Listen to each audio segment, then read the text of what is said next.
Paul, world reaction there. What can you tell us about what, reaction there? Iran, I understand, has reacted. What can you tell us? Well, we've already heard from the Iranians sort of the same thing they were saying in the last week, that it really doesn't matter in Iran who wins the election. What they're saying is that the world has to go back to rule of law. Look, it does matter who's in the White House for Iran. Under Joe Biden and Barack Obama, they signed the Iran nuclear deal. That was very important. Then Donald Trump came to power and took all of that away again and pulled America out of that particular international treaty.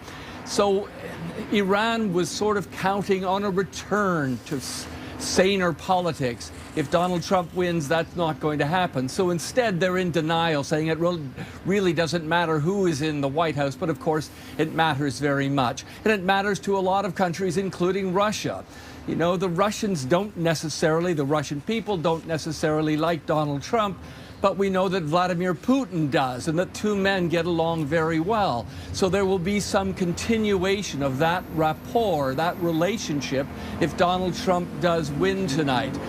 Again, Lisa, we keep pointing out, yes, there is a huge amount at stake inside the United States in terms of internal politics.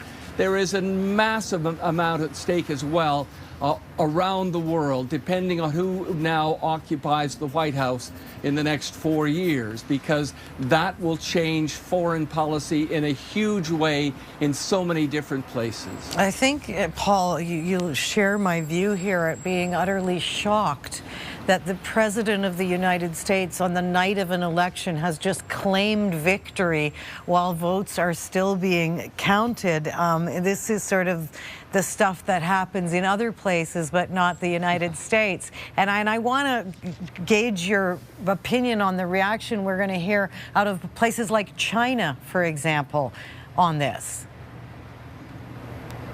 Well, the Chinese, I think, are also standing back, and they usually don't take really strong formal positions in terms of elections one way or the other.